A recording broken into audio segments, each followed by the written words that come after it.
Coach will make an opening statement, and then we'll go into questions as usual. Just raise your hand. Go. Good afternoon. Hope everybody's doing great. Big ball game this Saturday. Really good opponent. They play well all three phases of the game. The next part of this journey for us is a big one. Got started with our preparation this morning. Unique in this one that they've had 2 weeks of preparation.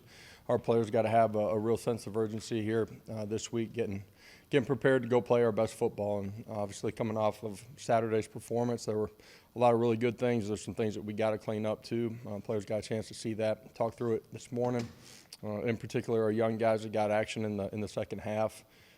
Just continuing to grow as we go through this and being ready to play when their opportunity comes. So with that, I'll open it up. Adam, then Rob. Yeah, a couple questions. First, last year you get your first top 25 win against Kentucky, and you had got, I think, 4 of them this year. Do you believe there's sort of a psychological hurdle teams need to get over to play better in those games? Yeah, I don't believe that there was a psychological hurdle that our program had to get over. It was a preparation performance hurdle that we had to get over. That was a big win for us as a program to be able to go do that on the road. You saw the excitement from our players at the end of that ball game. Just as we were beginning that journey last year, it was one of the steps, the hurdles for us to prepare the right way, practice the right way, and then go out and execute and led us to play in the way we did on the back half of the season. And is there any change to the status of Cedric or Jalen for this week? Yep. Cedric will continue to evaluate here as he goes through practices this week. Jalen, you guys saw that the campus part of his process is complete, and so now it's just the other part of the process. Coach, you got a team full of guys that have never been in this position before. All the hype, the outside noise, as you like to call it. Have you been surprised at their ability to stay focused, to kind of have blinders on? Up until this point, absolutely.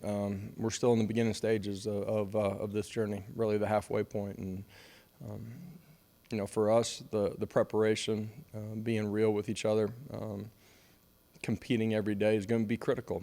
It's critical today, this morning, critical tomorrow when we get back out on the grass. So far, these guys have handled it the right way. There's still things that, we pointed out today, not just on the field performance, but in our preparation that can be better. And, accountability to one another in this program is going to be important as we keep going.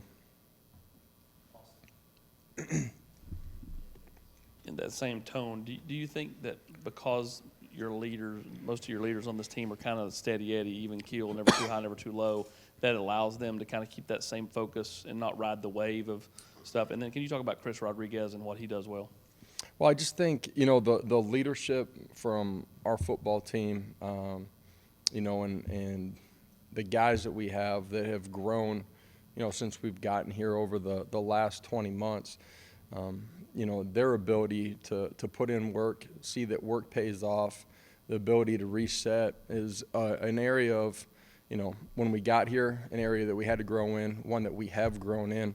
The leadership, you guys have heard me say this a bunch, just that the leadership within your locker room is really, really important. And for those guys to grab a hold, not be satisfied with where we are, what we've done, but in sports, it's all about your next performance. That determines, who you are and what you're about. And we're excited for this one on Saturday. Josh, 2 things. Are there any young players from Saturday that showed out enough to where maybe enhanced your trust in them moving forward? Yeah, there were a lot of guys that did a lot of positive things. I wouldn't want to just, point out one guy, but, on offense, defense, special teams, guys that had opportunities that performed well. The challenge is still to continue to grow, and you've heard me say this, good teams get better individually. That's the challenge too. And, for us, like this week, looking back on last season's performance, you see guys out there, and it's dramatic to see the improvement. And that can be from Hendon Hooker, it can be from Jalen Hyatt, from guys on your defensive line, Amari Thomas, just continuing to push and get better. And then when you get your opportunity, you take advantage of it. there's been so much talk in football about analytics and coaching decisions based on that. Can you explain some of the analytics work you guys do in advance, in prepping for it, staff, things like that, and maybe how you apply that in a game? Yeah, for us, just our game day meetings, just as a staff, offense, defense, special teams, understanding the game plan, how we see things possibly unfolding, situations that we would potentially be in, trying to talk through those things. Analytics is, a part of the game, but I think there's still a feel and ebb and flow to every football game too that, for me is important to have a feel for during the course of it. What have you seen from Chris Rodriguez on film since he's been back, and kind of what's he added to that offense? Just, dynamic and ability to do a really good job with the ball in his hands. And for them offensively, I think it's unique in that, just the tempo of play is so dramatic between the two offenses. It's a different style football game. Understand that limited opportunities, for us, and I'm saying that just in the number of possessions that will be in this football game. So it's something that, as a football program, we got to understand going into this one too. Josh, last week the offensive line was added to the Joe Moore Award midseason watch list. What has been the biggest difference for your offensive line this year compared to last year? Just a year within what we're doing. We've had consistency at the offensive line position. We've had a couple of guys that have been in and out, but everybody's been playing their natural position as far as, what they trained in training camp and spring ball. Continuity up front, year of growth and understanding what we're doing from Coach Ellerby and their communication. They continue to get better fundamentally. That's allowed them to play at a really high level. That's pass protection, obviously, trying to keep Hendon clean, and then what we're doing, running the football. Josh, overall, to this point, how the offensive line has played based on what you would have expected, how would you sort of roughly grade that group? And then with Jerome Carvin specifically, how much growth have you seen from him from year one to year two? Yeah, a ton of growth for him, just continuing to physically change his body, allowing him to play in a better football position consistently, which allows him to play with better technique for an entire football game. He's one of the great leaders inside of that room. It's a group that's really tight. They like being around each other, like hanging out together. They compete well together. They push each other during the course of practice. And, that group, just another year of maturity in what we're doing. From Coop to Jerome to Darnell, those guys have, Spraggins, they've all taken huge strides. You all had a nice nod to Pat Summitt and Title IX. What led to that decision to do that, and can we see it return next season? Yeah, just a unique opportunity, right? 50th anniversary of Title IX and all the opportunities that's afforded young women. I'm a dad and got a daughter and want her to have every opportunity to do everything that she dreams of.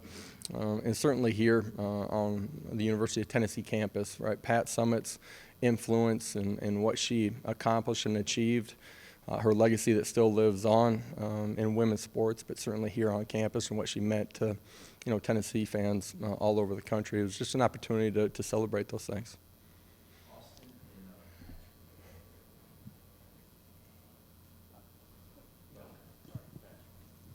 Coach, do you have any update on Taven Jackson after he got hurt in the fourth quarter the other day? Yeah, Taven won't be available this week. He'll be out.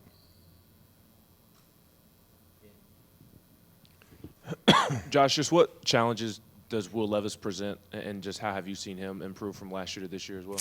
Yeah, smart, understands offensively what they're doing, really good decision maker, ability to push the ball vertically and horizontally, accurate with the football, mature player. He's played a bunch of football and everything kind of runs through him. He does a lot of checks at the line of scrimmage, I think, in their run game too, and puts them in the right position.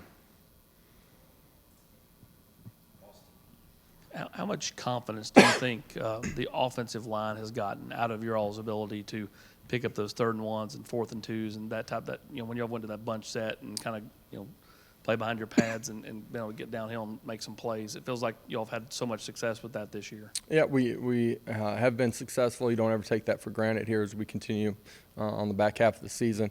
But it's a sense of pride for those guys. They want to be able to run the football, obviously. a majority of the time, that's what you end up doing in those situations. And you got to create movement and win on single blocks, but double teams too. And those guys have been really good in that situation here. What's Elijah Simmons' status after his injury in the fourth quarter? Yeah, I mean, we'll see throughout the course of the week, but I think he'll be available. We'll see. Josh, what's Kentucky do defensively that can create some problems for your offense? Yeah, they're really good. Top 15 defense, top 10 scoring, I think. They multiple in their fronts, multiple in their coverages. For all those reasons, you got to have great communication in your pass protection and your run game. And, as a quarterback, you got to do a great job of seeing rotations. We got to do a great job of winning up front and then go on the outside and win some one-on-ones too. And it'll be important throughout the course of the game. Are there one or two position groups that you think you would say have been the most improved since the start of the season?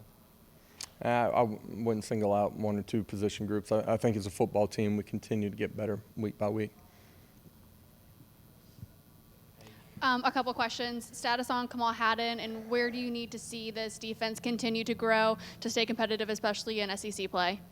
Yeah, all the guys that were nicked up, we'll find out their availability here on the back end of the week. Should have just said that at the beginning. I guess, Josh, in terms of, since Stoops has been up there in Lexington, a lot of people have talked about sort of the physicality of the program. They try to base it around that, the line of scrimmage. What's the message to your guys this week about sort of the level of physicality required for this game? Yeah, the line of scrimmage is something that we talk about winning every single week, both sides of the line of scrimmage, defensively and offensively. Certainly the course are certainly important in this one too. They are a physical football team, style of play, multiple personnel groupings, get into heavy sets, heavy run game and heavy play action off of it to create a bunch of big plays. And I think they're second in the league in big plays through the air and something that we got to do a great job of handling. You can't let them be efficient on early downs and play from ahead of the sticks. Most schools have one or two rivals. Tennessee has Kentucky and Vanderbilt and Alabama and Georgia and Florida, Auburn back in the day. What's so unique about this program that Tennessee has half a dozen legitimate rivalries? Yeah, it is. You talk to different generations of Tennessee fans, and you're going to get a different answer as far as what the big game is. Certainly, neighboring states here, this is a big football game, and I think it's unique that there are so many of them. They get circled by a fan base. It's the great thing about being here is that you're going to play in a bunch of big games.